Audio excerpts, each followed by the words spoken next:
Very good morning to you and welcome to the Morning Breeze. This is the Media Roundtable and we're super excited to have you right here. It's a Friday, and when it comes to Fridays, ours is to make sure that we are able to bring you the latest of what's happening in the world of news and current affairs, but also try to make sense of some of the stories that have been making headlines during the week. I can clearly say it's been a yellow week. Basically, it's been an NRM week. They've had a series of activities and elections going on at Kololo Independence Grounds. Of course, we've come up with winners and losers. Some positions are yet to be filled.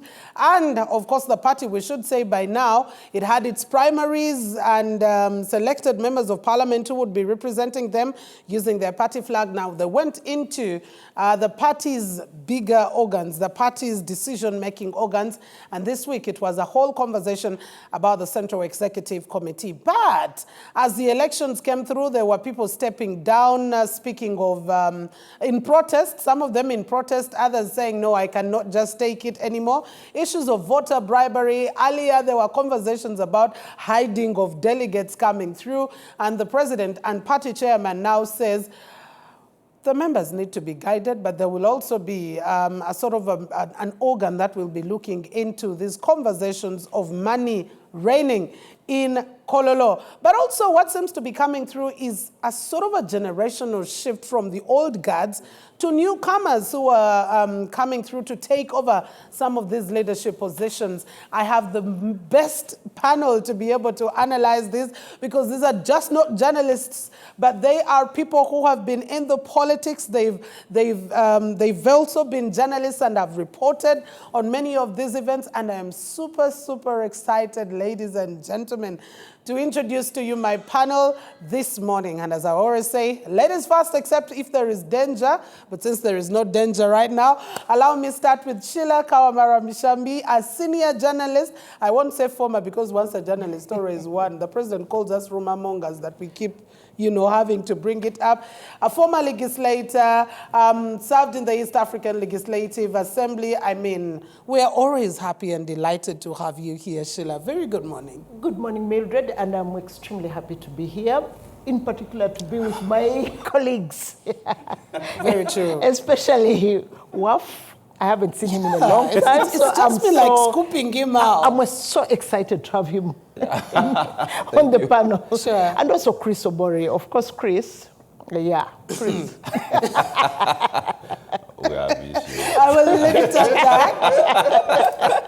I will leave it at that. But then, yes, it is Chris Obore, former journalist, not former really. I don't want to say because a journalist never relaxes. Like, it just never stops.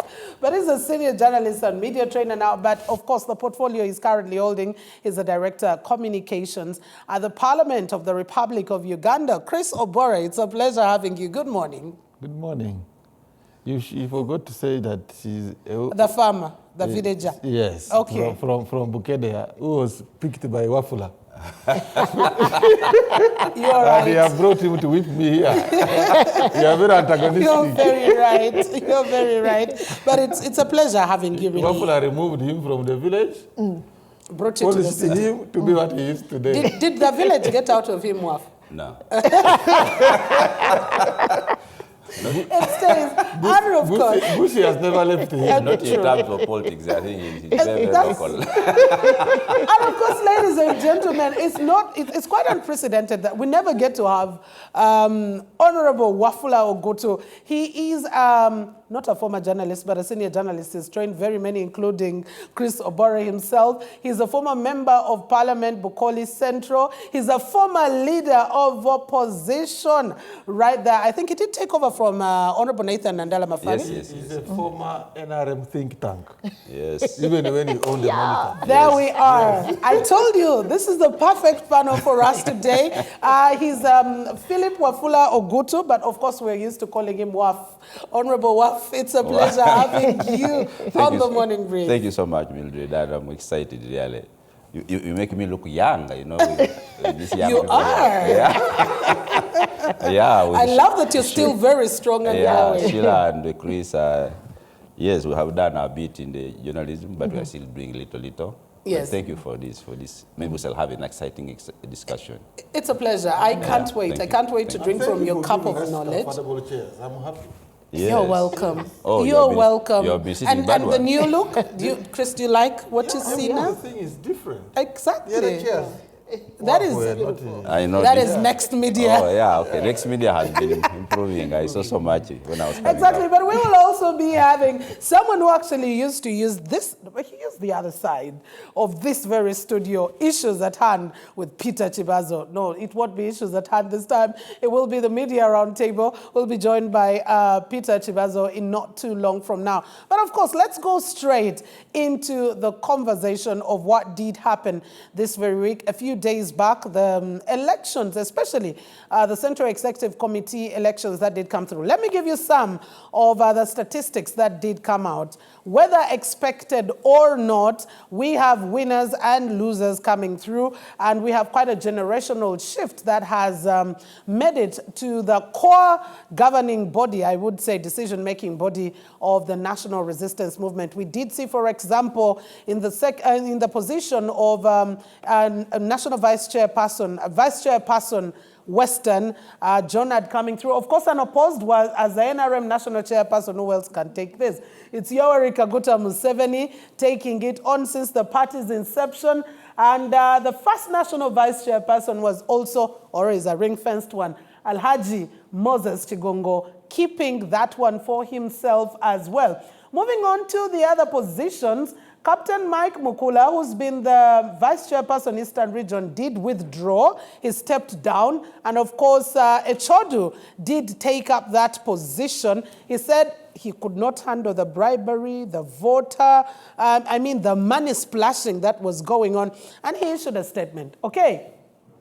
Still moving on with more and more of those who did participate. Other withdrawals did include from the central of Uganda region.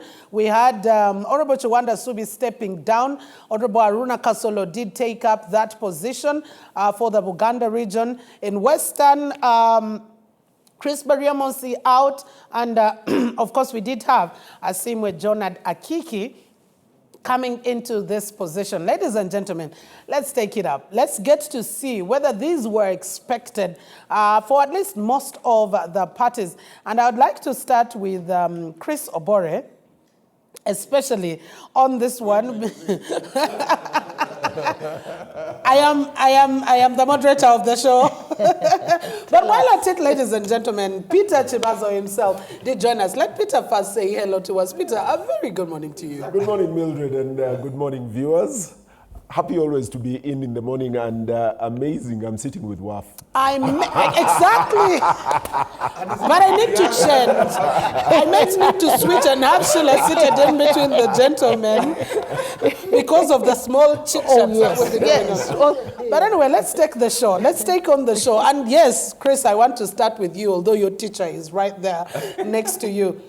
Did you expect the outcomes of many of these positions and elections that did come through, the way it turned out? Was that an expectation for you? Very, very much predictable, except for those who did not want to. Like all the seats? Yes, Okay. except for those who do not want to see the reality. Because if you are watching politics in Uganda, it's very easy now to predict certain outcomes. Yeah. Because the NRM has a vision bearer, and he has been around for a very long time. You can tell where he is going from his speeches. Sometimes he speaks in proverbs, sometimes he comes direct, and even if you listen to this speech, you see the actions. Professionalizing the army is no longer a subject, because it's almost. Now he's moving towards consolidating the gains, securing the future. What did you think about securing the future last time? It is about now putting in place things that can make sure that whatever he has done is not destroyed. So it begins with identifying who can carry part of my vision, how, when. So you can see that he's transitioning politically But people talk about the transition, meaning that Museveni should not be in power. But then who will transition? You get it? So he's been doing the transition in his ways. Okay. So now, but the trouble with the transition is there are people who have been benefiting from his system. Like for us, when Wafula left Monitor, we never remained the same. I'm telling you the truth. Because he was our vision bearer. And I can tell you, Monitor is never the same without Wafula. You can discuss whatever you want. And the worst part for the Monitor, he take our vision bearer, plus those who helped him with the vision.